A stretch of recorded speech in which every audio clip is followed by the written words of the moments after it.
안녕하세요, 손쌤입니다. 네, 그 두 번째 영상이고요. 이번에는 지도를 토대로 이해하는 동아시아사라고 이야기를 해서 지도가 여러분들한테 제공을 해드릴 나라가 그 연표 중에서 7개 국가들을 좀 이야기를 하려고 해요. 7개 국가들의 지도를 통해서 어떻게 관계를 맺었는지 각 국가 간의 관계를 이야기를 하려고 하거든요. 그래서 지도를 보시고 이야기를 나눠보는 시간을 갖도록 하겠습니다. 그 중에 오늘은 이번 영상에서는 세 개 국가들을 이야기를 하려고 해요. 그 국가들을 시간 순서대로 한번 살펴보도록 하겠습니다. 첫 번째 국가는 한나라예요. 한나라는 진나라 다음에 있었던 나라고요. 단원으로 얘기하면 1단원에 있는 국가입니다. 1단원에 있는 국가이고요. 진나라가 중국을 통일을 하고 나서 그 다음에 이어진 한나라인데요. 한나라의 위치, 여기 색깔로 되어 있는 곳이 바로 이 한나라고요. 요 위에 있던 주변 국가를 이야기하자면 흉노라는 국가가 있었고요. 위쪽에는 우리나라는 그 당시에 고조선이라는 국가가 존재를 했다. 그리고 요 아래 베트남 쪽에는 남비엣이라는 나라가 존재를 하더라라고 보시면 되겠고, 이렇게 주변 국가들 여러분들이 살펴보시면 되겠고, 주요 사건이라고 얘기하면 우리가 그 주요 사건은 주로 다른 국가들 간의 교류 또는 관계에 대한 이야기를 좀 여러분과 하려고 하거든요. 그래서 주요 사건을 여러분이 나중에 교과서를 받거나 수능 특강을 보시면 1단원 파트에 나와 있는데, 일단은 주요 사건, 교류와 관계와 관련된 주요 사건은 한나라의 무제라는 황제 때 있었던 일을 주로 이야기를 말씀을 드리려고 해요.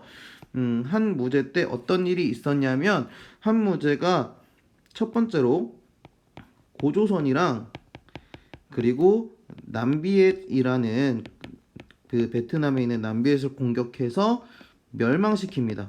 공격을 해서 멸망을 시키고, 그 다음 두 번째로는 위에는 흉노 있지요. 네, 흉노 견제를 하기 위해서 장건이라는 사람을 월지로 보냅니다. 월지에 파견을 해서, 월지라는 나라가 한 요 정도에 있는 나라였는데요. 흉노를 견제하기 위해서 장건을 파견을 하는데, 물론 갔다는 오는데 시간이 굉장히 오래 걸려서 다녀오게 됩니다. 그 스토리는 다음에 1단원 이야기를 할 때 다시 한번 더 얘기를 하겠는데, 요게 중요한 이유는 이 장건을 월지로 파견을 하면서 이른바 비단길이라고 하죠. 영어로 얘기하면 실크로드라고 하는데, 실크로드가 개척이 되었다 또는 발견이 되었다 라는 의미로 여러분들이 받아들이시면 되겠습니다. 그래서 요 한 두 가지 정도의 사건이 있다는 거 여러분들이 기억을 해 주시길 부탁드리겠습니다. 그 다음 나라로 넘어가도록 하겠습니다. 네, 그다음 두 번째 국가는 위진남북조인데요. 위진남북조 시기는 단원으로 얘기를 하면 2단원에 있는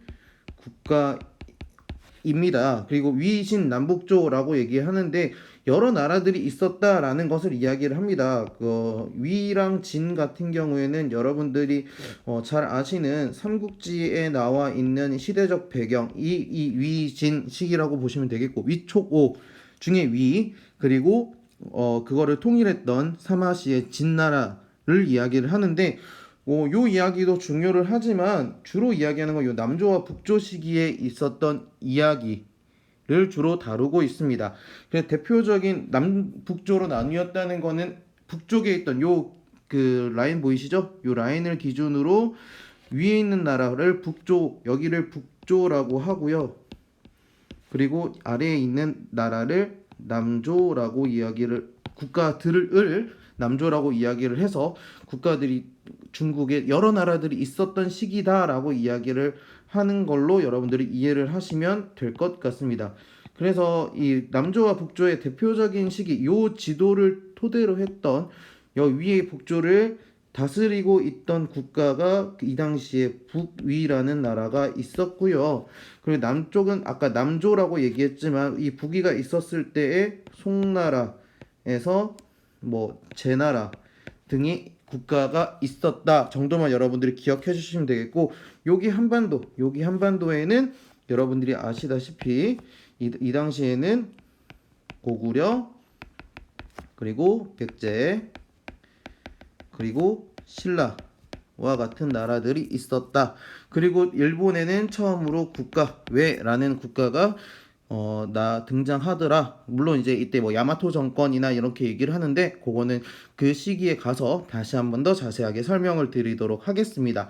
이 시기에 있었던 주요 사건은 이렇게 그 북조가 아까 쌤이 첫 번째 영상에서 이민족 집단이라고 이야기를 했잖아요. 이민족이라는 건 중국 한족과 다른 민족을 이야기를 하는데 이민족이 이 중국까지 내려왔다는 거거든요. 그래서 그 사건을 다르게 말씀을 드리면 인구 이동이라고 이야기를 합니다. 인구 이동이 펼쳐졌던 시기를 말씀을 드리는 거고요. 그래서 인구 이동이 주로 여기 중국 북쪽 지역인 이제 화북 지역에서 여기 청장강 이남 지역인 강남 지역, 서울에도 강남이 있지만 중국의 강남은 여기 있는 이 청장강을 이야기를 합니다. 이 청장강 이남인 강남 지역으로 이 한족들이 이동했다라는 것과, 그리고 기존에 한반도에 있던 사람들이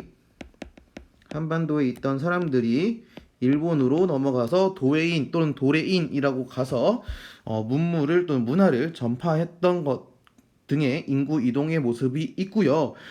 두 번째로 인구 이동으로 인해서 여기는 북위에서 했던 정책인데요. 북위에서 있었던 한화 정책을 말씀을 드리도록 할게요.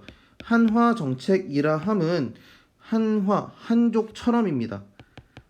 한족처럼 되고자 하는, 왜냐면 이민족이라는 게 주로 유목민족이거든요. 유목민족이기 때문에 보니까 한족들이 살고 있는 모습이, 정착해서 살고 있던 모습이 굉장히 좋은 거예요.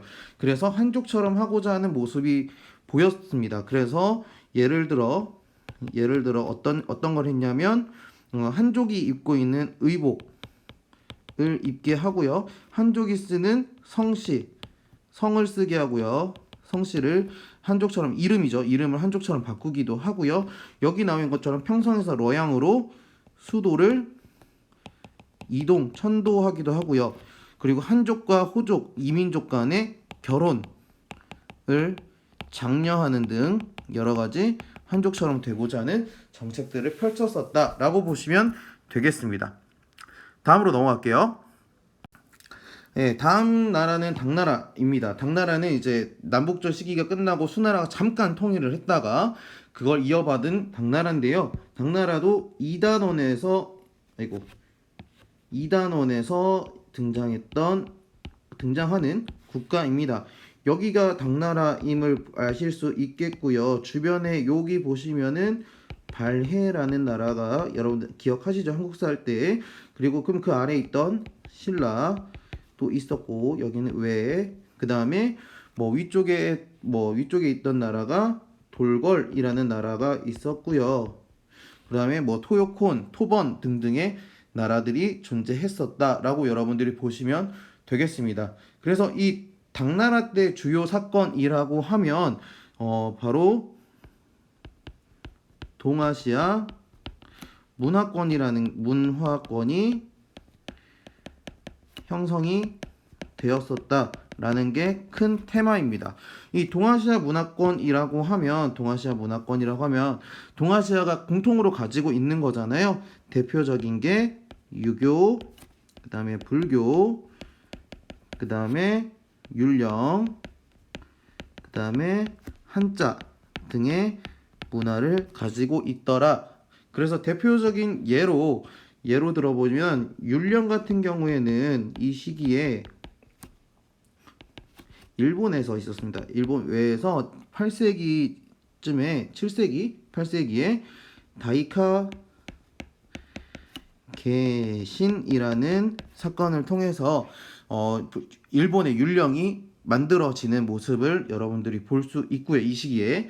그 다음에 두 번째로는 이제 불교와 관련돼서 이야기를 드릴 텐데, 불교 같은 경우에는 교류했던 건데 8세기에 당나라 승려였던 감진이 갑니다. 어디로? 일본으로 갑니다. 일본으로 가서 이제 불교